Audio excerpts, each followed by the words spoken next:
Eh bien, sans plus attendre, nous allons faire un petit tour de table pour vos présentations. Est-ce que Jean-Michel, Ah oui, alors. en premier? Si tu veux. Écoutez, bonjour à toutes et à tous. Alors, je suis Jean-Michel Descoutures, je suis pharmacien, hospitalier. Et attendez, j'enlève ça aussi.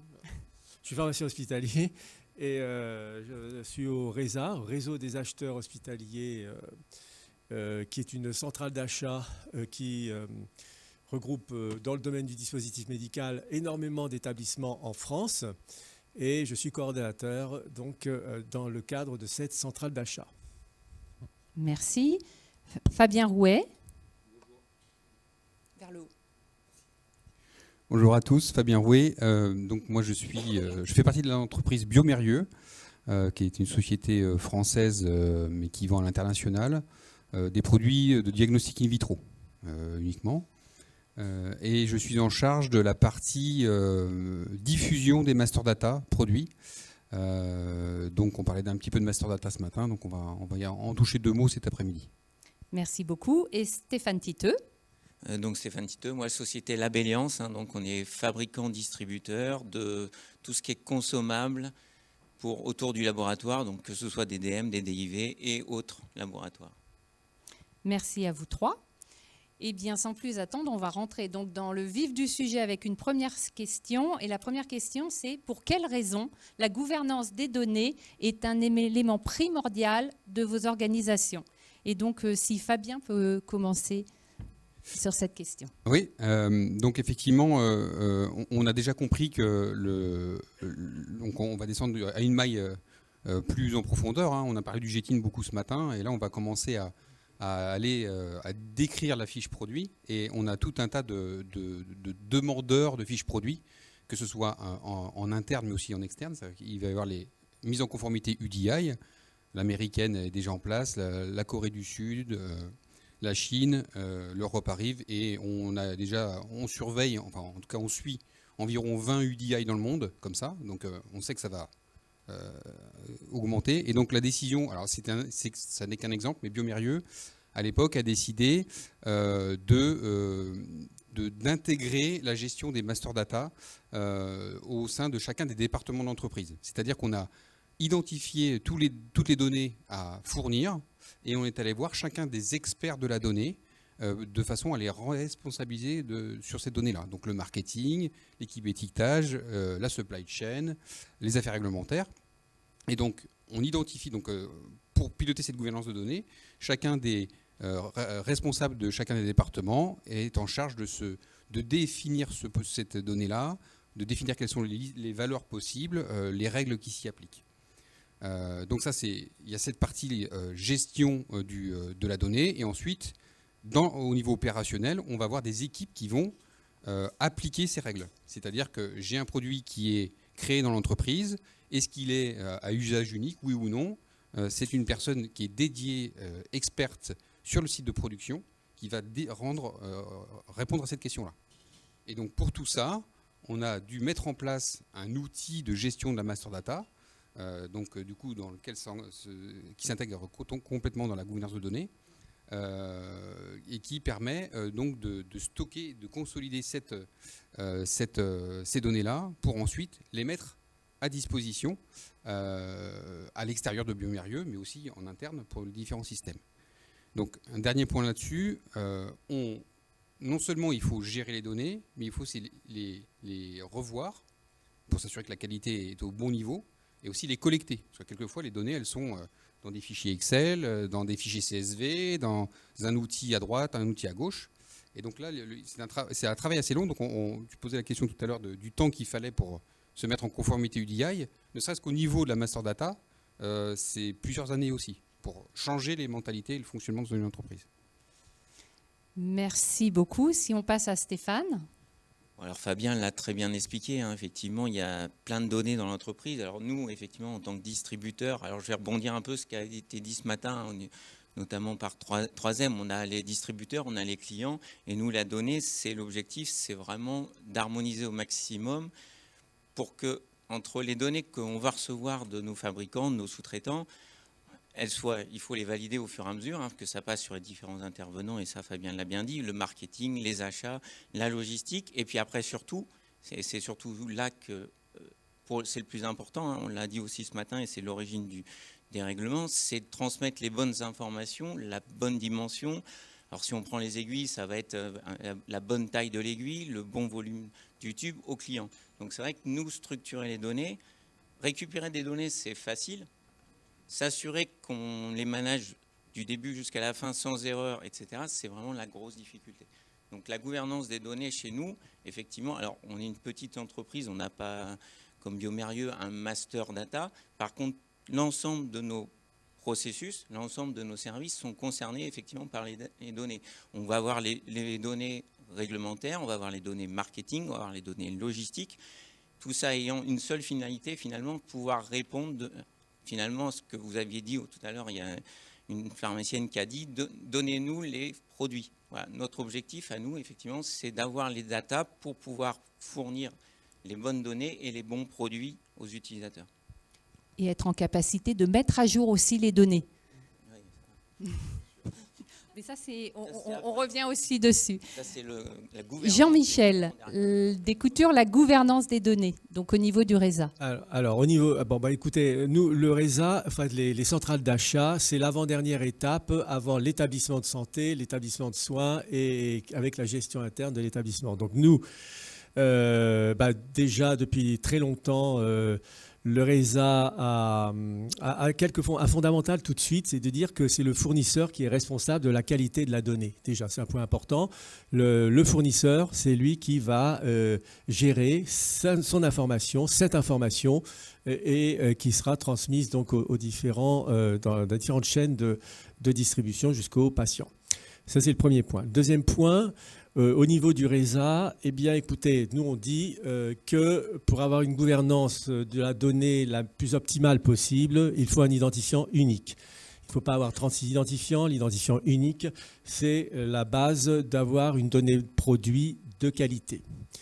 Autre chose à dire, c'est le rôle d'une centrale d'achat de centraliser l'information pour éviter qu'il y ait une dispersion des informations de manière disparate entre les différents établissements, puisque le rôle du RESA, c'est, comme toute centrale d'achat d'ailleurs, c'est de centraliser dans un but ultime de délivrer une information qui soit homogène, complète et fiable auprès de tous les adhérents de la centrale. Donc, diffuser, donc centraliser, voilà, et ensuite diffuser l'information de la manière la plus homogène possible auprès de tous et standardiser. Standardiser aussi, c'est un mot important.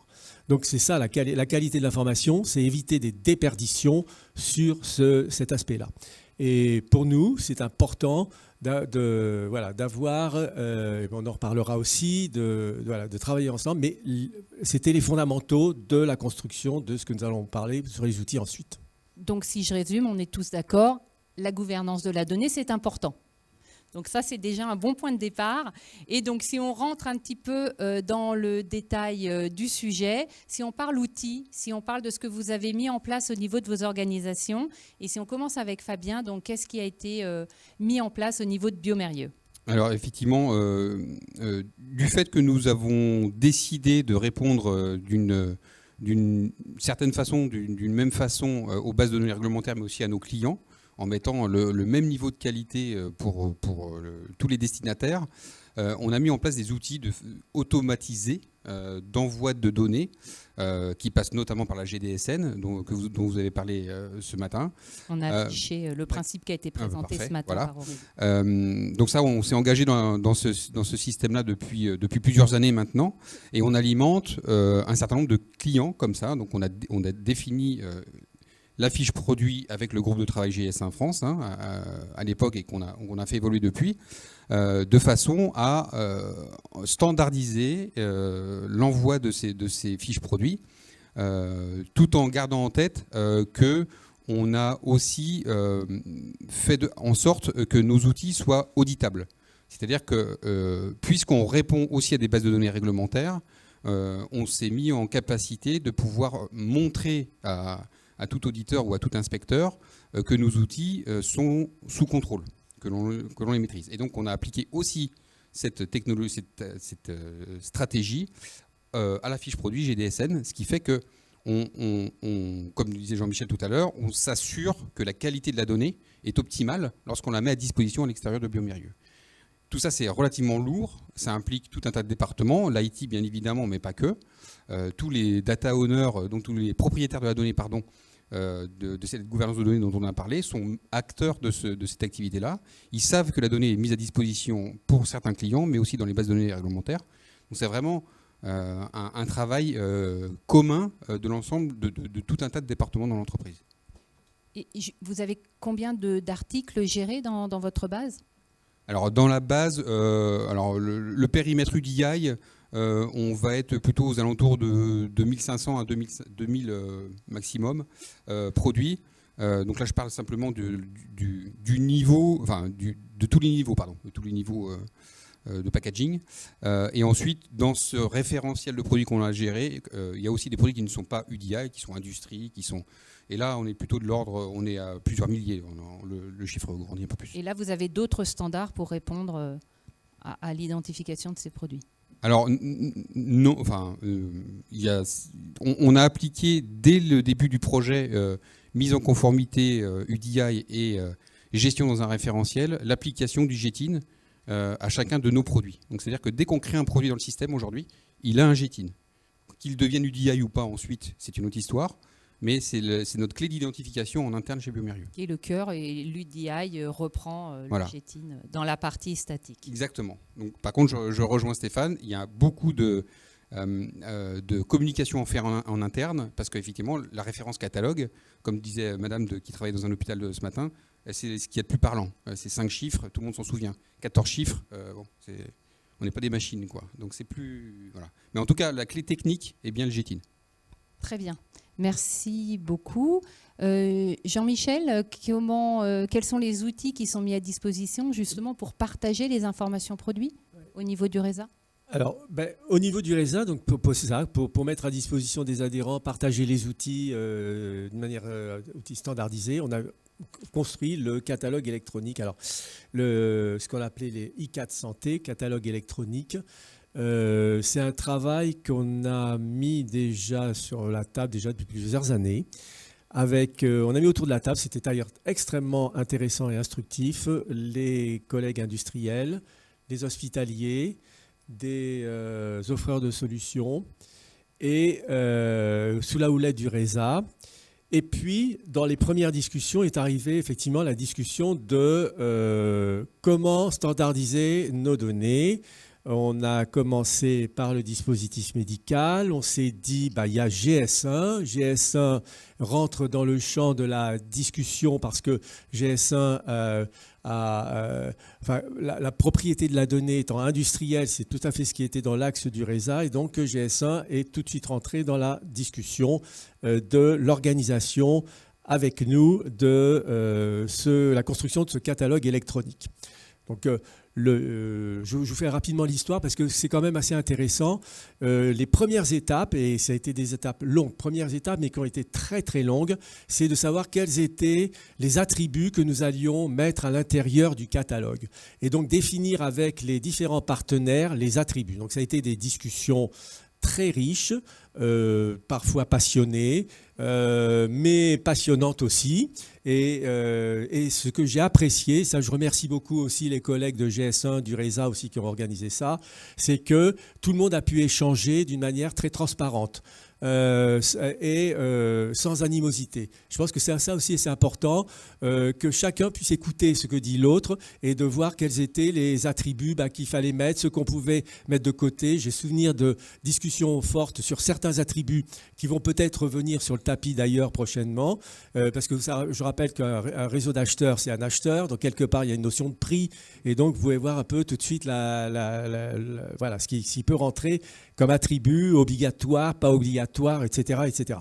On va peut-être vous raconter que c'était des temps mémoriaux que j'aurai toujours en tête toute ma vie.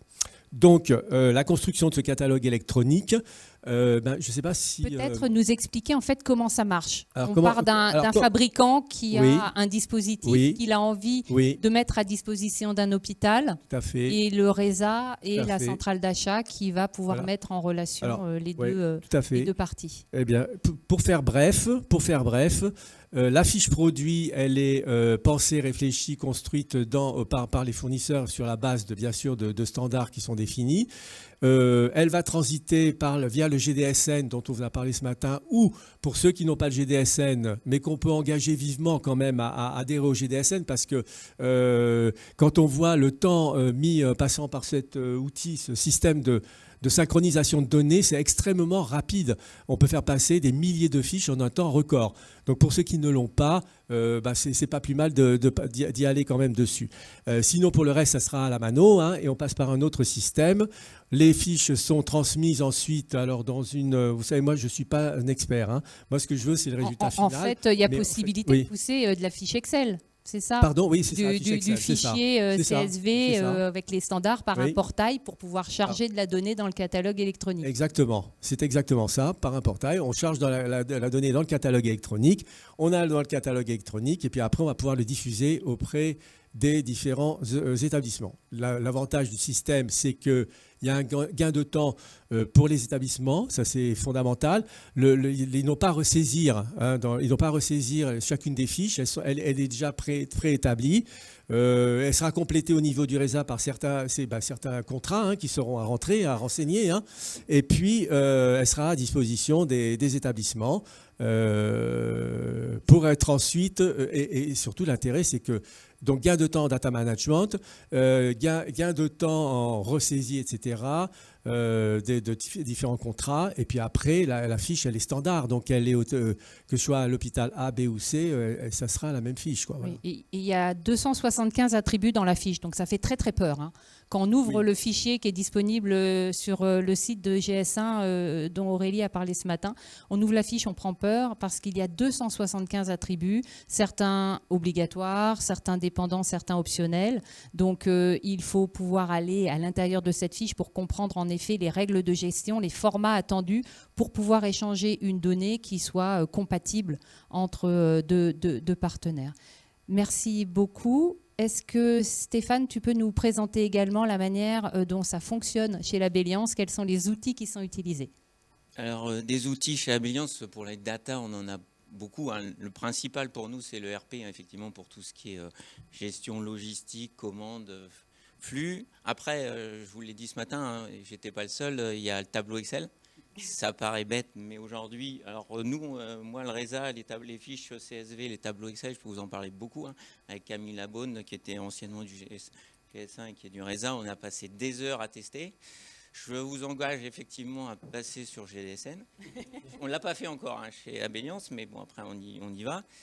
Pas la peine que les prestataires qui sont au fond du couloir m'appellent. On a un sujet aujourd'hui, on reviendra l'année prochaine dessus. Non, alors, majoritairement le RP.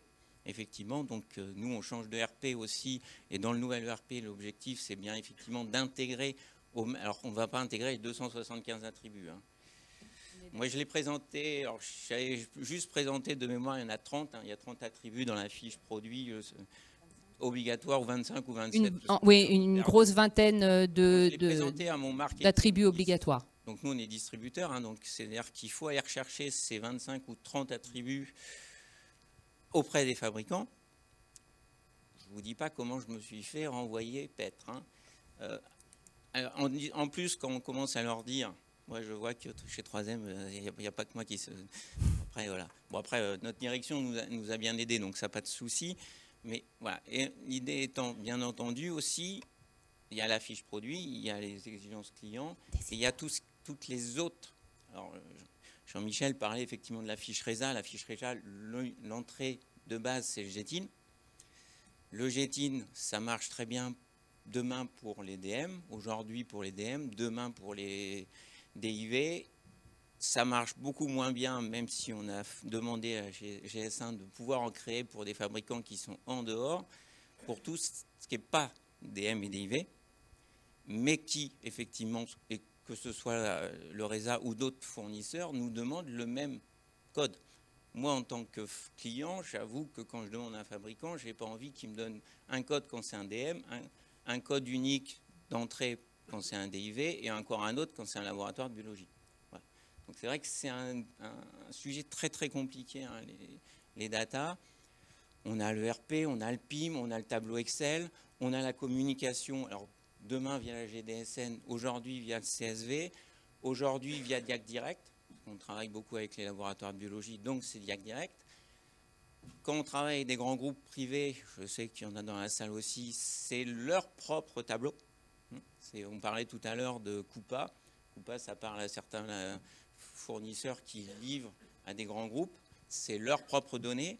Pourquoi? Parce que quand on est à une certaine taille, on a défini effectivement ses propres... Pardon, excusez-moi si je ne mets pas assez haut. Finalement, chaque client définit ses propres exigences. Donc nous, ce qu'on pousse effectivement, c'est vraiment l'intérêt aussi de GS1 et du groupe, c'est d'encourager au maximum effectivement d'avoir une seule et unique fiche. C'est à un moment donné, Diag Direct, qui est un outil qui permet au laboratoire de directement commander auprès du fabricant. Donc finalement, ça passe directement du fabricant, de la commande du client au fabricant, du fabricant au client, qui reçoit un peu les mêmes informations qu'on va retrouver dans le RESA. Si on crée 2 fiches, ça paraît simple, hein, gérer 2 fiches, sauf que 2 fiches au fabricant, on multiplie tout par 2. Donc tout à l'heure, on parlait 2 ans. Enfin, nous, ça fait plus de 2 ans qu'on a démarré. Après, on a beaucoup de produits concernés.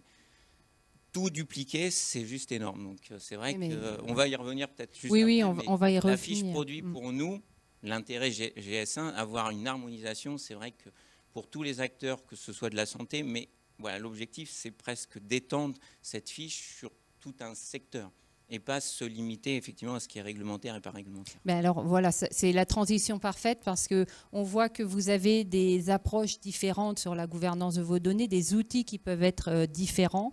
Et le point commun à ces outils, ben c'est cette fameuse fiche produit. Alors vous en entendez pas mal parler depuis ce matin, ça semble un peu ésotérique, mais néanmoins elle existe, elle est mise en place déjà chez beaucoup de monde. Et pour vous, l'intérêt donc de la collaboration pour développer cette fiche produit, l'intérêt des travaux qui sont menés, quels sont les bénéfices que vous identifiez justement au niveau de votre organisation à travailler?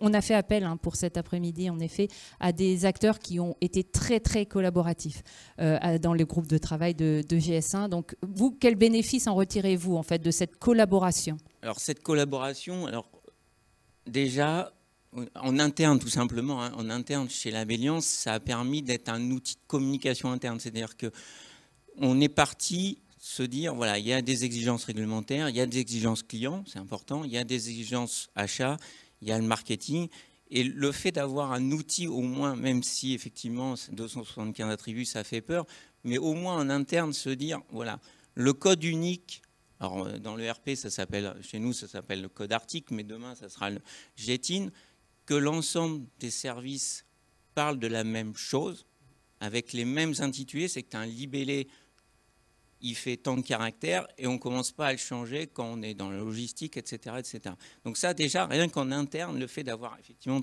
travaillé dans les groupes de collaboration, ça a été un vrai bénéfice.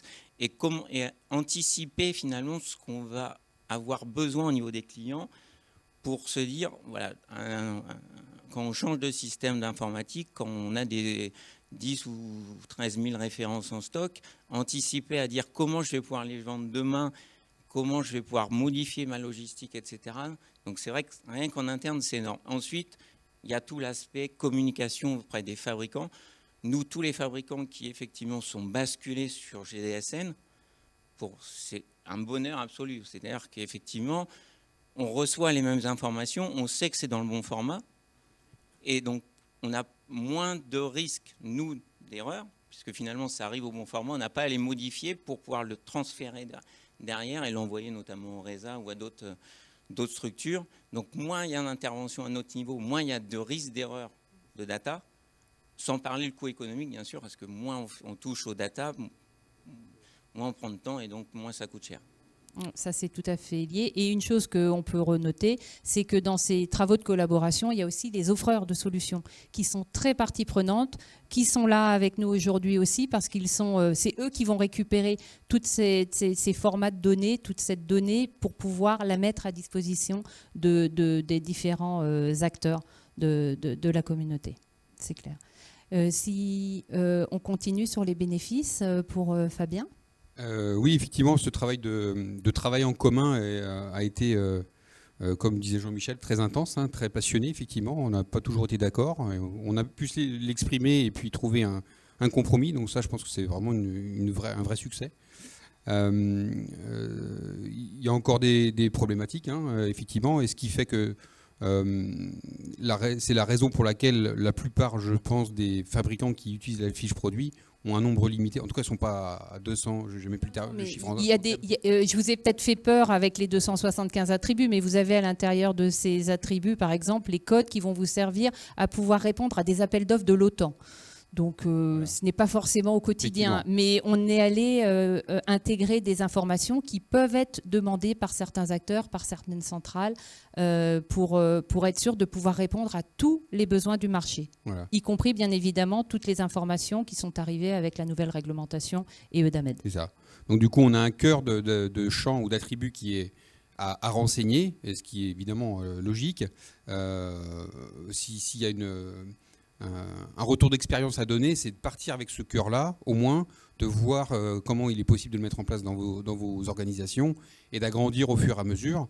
Ce qu'il faut bien garder en tête, c'est que dès qu'on va demander un nouveau champ dans cette fiche produit, potentiellement l'impact il peut être assez grand dans l'entreprise puisqu'il faut aller chercher de l'information dans différents départements, sites, organisations. Donc il faut garder ça en tête. Et donc voilà, c'est tout ce que j'avais à dire. C'est déjà pas mal. Jean-Michel, tu nous as déjà pas mal parlé de bénéfices, de collaboration, mais est-ce que tu veux rajouter quelque chose à ce niveau ? La collaboration a été importante pour construire, voir ce qu'on a dit tout à l'heure, ces fameux attributs, etc. Figurez-vous qu'on a été bien en avance, puisque aujourd'hui, pour les hôpitaux, vous savez qu'il y a un arrêté qui est sorti en septembre 2021, et quand on va sur cet arrêté assurance qualité pour les dispositifs médicaux implantables, on retrouve un certain nombre d'informations que nous avions déjà anticipées. Bon, il n'y a rien de novateur dans tout ça, mais qu'on retrouve notamment dans la fiche produit. Je retrouve aussi des mots que nous utilisions aussi déjà à l'époque, c'est très bien. Et du coup, oui, alors si je peux continuer un peu sur cette histoire de l'arrêté, là, ça va faire comme un peu le médicament, c'est-à-dire qu'on l'assurance qualité dans le dispositif médical, implantable en l'occurrence pour l'instant, ça va faire comme l'assurance qualité dans le médicament, et voilà, il y a déjà quelques années. Donc on a toute la traçabilité, et c'est ça qui est important dans la réflexion aussi qu'on avait, c'est la notion de traçabilité depuis l'arrivée du dispositif médical au niveau de la PUI jusqu'à l'administration ou la pose en l'occurrence au patient. Et c'est cette notion-là qui est reprise dans l'arrêté de septembre 2021. On revient dessus justement dans la table ronde suivante. Okay, mais il n'y a pas de souci, c'est important, mais tout est lié en fait. Tout est dispositif lié, médical englobe énormément de sujets. Voilà.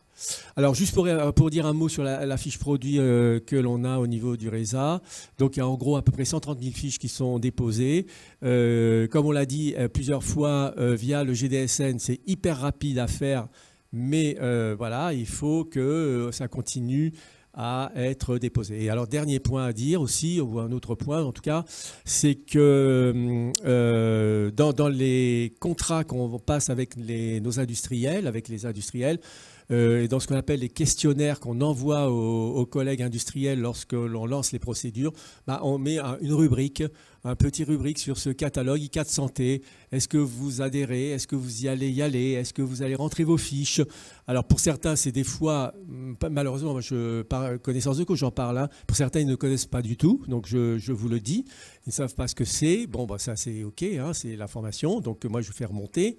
Je faisais remonter à Camille, je fais remonter à Camille Labonne, donc pour voir avec eux et comment on peut structurer une information spécifique pour ces industriels-là. Et ensuite, une fois qu'ils sont compris, c'est vrai qu'ils sont enthousiastes et donc ils adhèrent. Donc ça, c'est aussi le rôle de l'acheteur, c'est de mettre des incentives sur des sujets qui sont importants pour l'avenir. Voilà. Et si on peut rebondir là-dessus, en effet, je crois qu'on a prévu une petite slide suivante pour rappeler ce qu'on avait fait, on a une communauté sur le déploiement de la fiche produit. Alors, on vous l'a déjà montré ce matin, mais vous êtes tous bienvenus. C'est une communauté qui accueille des adhérents, des non-adhérents. Donc là, on a déjà pas mal travaillé depuis 6 mois avec la communauté qui avait en grande partie déjà travaillé sur la réalisation de la fiche produit. Et donc, nous avons des actions qui sont prévues. Donc, on va vous préparer des cas métiers pour expliquer justement ce qu'est la GDSN, parler partage de données, essayer de vulgariser, de rendre accessibles ces notions qui peuvent faire peur. Tout l'écosystème est intégré, y compris les offreurs qui sont présents aujourd'hui. Donc, le but, c'est d'avoir une vision extrêmement panoramique, mais qui en même temps soit pragmatique et vous permette de rentrer dans ces sujets. Parce qu'on est conscient que c'est en effet, il y a une grande complexité. Et merci, messieurs, nous avoir partagé votre quotidien sur cette complexité. Et donc, on a des cas métiers. Il y a des webinaires qui vont arriver. Nous participons à des conférences et des salons. Santexpo au mois de mai. Donc, nous serons à Santexpo justement pour partager sur la fiche produit. Et ce sera fait en partenariat avec la centrale d'achat LPVA. Et à venir également des tutos, essayer de donner de l'information, de la visibilité, car comme ça a été dit, plus on va diffuser le standard de la fiche produit et une approche plus intègre de gérer la donnée, plus ce sera facile d'échanger de l'information depuis un fabricant jusqu'à un hôpital et jusqu'à un patient. Donc merci à vous. On a un petit peu de temps pour avoir des questions. Y a-t-il des questions dans la salle ?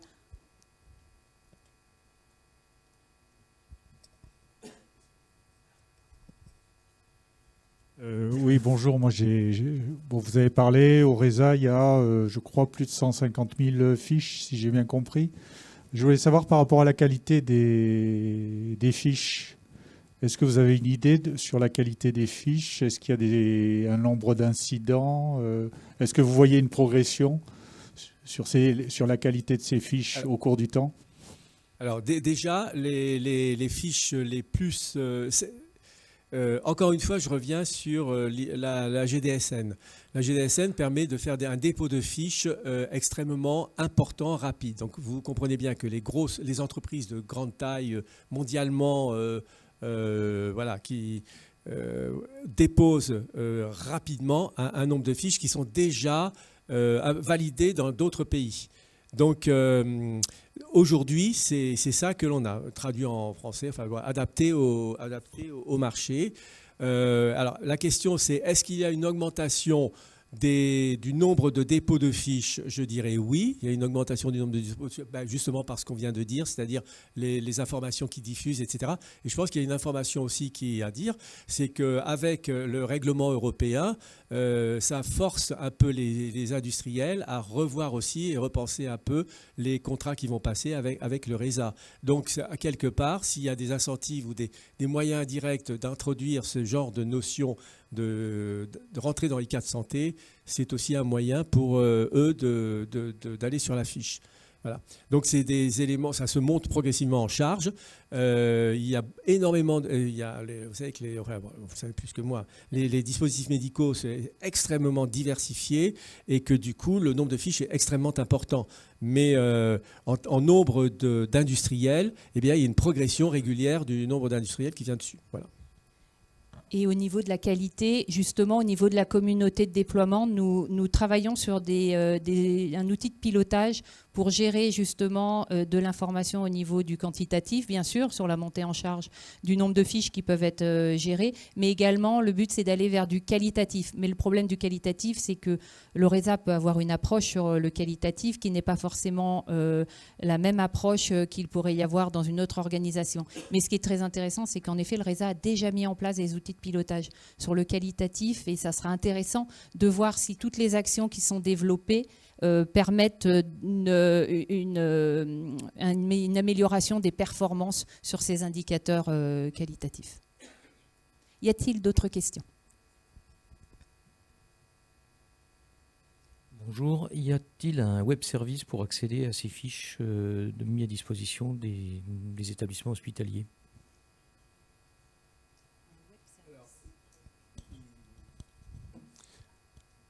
Vas-y, tu veux répondre? Parce que figurez-vous qu'on a dans notre assistance, notre offreur de solutions, n'est-ce pas, ADGP qui va répondre. Jean-Michel, je me permets, que vous voulez, c'est des niveaux très techniques. Oui, toi, il y a un web service qui permet effectivement, qui met à disposition des hôpitaux pour pouvoir après alimenter directement leur système d'information avec les données produits qui sont stockées sur le catalogue ICAD Santé. Merci. Je crois qu'il y avait une autre question par là-bas. C'était la même? Est-ce qu'il y a des questions encore dans la salle? Oui, moi j'ai une question pour les industriels ou les distributeurs sur l'implication des clients ou des utilisateurs finaux dans la définition des libellés des produits. Nous, en l'occurrence, on a un problème effectivement sur la qualité des fiches, mais aussi sur la dénomination qu'on va trouver dans nos systèmes, parce que l'intérêt, c'est qu'on prenne l'information du fabricant et qu'on soit capable de la descendre sur l'intégralité de la chaîne, possiblement jusqu'aux établissements de santé, en l'occurrence hôpitaux, cliniques ou autres. Sauf que la façon dont certains industriels appellent leurs produits ne correspond pas forcément à celle qu'on a, nous, à notre niveau. Je vais vous prendre un exemple. Des gants nitriles. Certains vont dire que la taille, ça va être 7-8, et d'autres vont dire que ça va être M. Donc, en fonction des habitudes des utilisateurs, on peut avoir parfois des particularités qui feront qu'on peut créer des difficultés si on descend l'information complètement jusqu'au bout de la chaîne. Donc, est-ce que vous avez, dans vos processus de définition interne, justement la prise en compte des besoins des utilisateurs finaux en termes d'informations à retrouver dans un libellé produit qui est quand même, on va dire, un champ important. On peut effectivement dire qu'on en a 100, 150, je ne sais pas combien, mais au-delà du code, ce qui va être important dans la recherche du produit après, c'est le libellé. Sujet très complexe, parce que ça voudrait dire qu'il faudrait qu'on ait un standard pour définir un nom et qu'on s'entende avec tous nos clients, voire tous nos compétiteurs, pour savoir comment le définir. Donc, à ma connaissance, alors je ne suis pas un expert de cette donnée-là, mais à ma connaissance, c'est très complexe à mettre en place. Et c'est plutôt des stratégies d'entreprise qui vont dire, nous, on va décider de l'appeler comme ça, peut-être parce qu'anciennement, on l'appelait comme ça aussi, etc. Donc, je ne connais pas d'organisation, enfin de regroupement ou de groupe de travail là-dessus. Peut-être que ça existe. Non, et puis on l'a déjà évoqué dans le groupe de travail, et c'est une donnée extrêmement complexe. Peut-être avec la vision distributeur. Alors, pour moi, Stéphane, chez Labelliance. Je suis assez d'accord, parce que nous, on a le même problème. Donc, alors effectivement, pour la partie où on est fabricant, on a essayé, nous, d'harmoniser. Effectivement, alors on a moins de produits que ce qu'on distribue, mais au moins sur les parties où on est fabricant, on harmonise nos structures. Par contre, il n'y a pas d'harmonisation avec d'autres fabricants de même type de DM ou de DIV, ça c'est certain. Aujourd'hui, il n'y a pas le cas. Au niveau après de la désignation des fabricants, alors là typiquement, chaque fabricant, et tout à l'heure ça a été dit, chaque fabricant est maître de sa data. Il n'y a pas de règles, alors sauf quelques produits très particuliers qui sont normés en termes de formulation, en termes de taille. Les aiguilles, vous allez retrouver effectivement toujours en gauze quand même, normalement en France. Par contre, les gants, oui, alors là, les gants, c'est les gants, c'est vraiment un bon exemple parce que c'est des DM, ça peut être des EPI. C'est d'ailleurs plus des EPI que des DM. Donc, en fait, en toute logique, ça s'applique plus le règlement des DM, des EPI. Donc, il n'y a effectivement aucune règle. Et en fonction des pays, effectivement, d'où ça va être fabriqué, vous allez retrouver à peu près toutes les tailles. Ouais. Et nous, en tant que distributeur, malheureusement, on ne peut pas vous dire qu'un M correspond à du 7-8, même si on voudrait, parce que ça voudrait dire se revalider avec le fabricant, sauf que le 7-8 d'un fabricant n'est pas forcément le 7-8 d'un autre, etc. Donc, oui, alors au niveau de la fiche, justement, la fiche quand même essaye de structurer, même si effectivement il y a le libellé, il y aura un descriptif. Et où ça peut être intéressant pour les clients, c'est malheureusement peut-être pas de travailler sur la donnée, la référence, mais plutôt sur le descriptif. Après, ça veut dire par contre un moteur de recherche qui va vous permettre de trouver la bonne taille de vos gants. Ouais,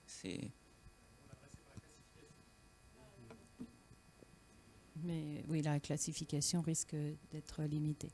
Merci beaucoup. On a quelques questions à distance. On a une question à distance qui la personne demande, la fiche produit et le réseau GDSN sont des services qui sont propres à l'offre de GS1. Comment se passe la transmission des informations vers Eudamed? Elle ne se passe pas pour l'instant. Ça va venir. Donc ça ne passe pas par le réseau GDSN. Donc ça, c'est je ne sais pas si on peut dire que c'est une contrainte, mais en tout cas, c'est une décision de la Commission européenne que la GDSN ne serait pas un système qui pourrait alimenter le EDAMED. Donc ça veut dire que c'est un système, je veux dire que c'est un connecteur totalement indépendant, la GDSN. Par contre, c'est la même réflexion côté fabricant, puisque nous, on prépare nos données de la même façon. On va dire que c'est simplement le moyen technique pour envoyer dans EDAMED qui va être différent. Mais ça ne passe pas par la GDSN. Et on vous invite à faire le tour des offreurs parce qu'il existe des solutions, des connecteurs pour la GDSN, pour EDAMED. Exactement. Qui sont en train de se mettre en place.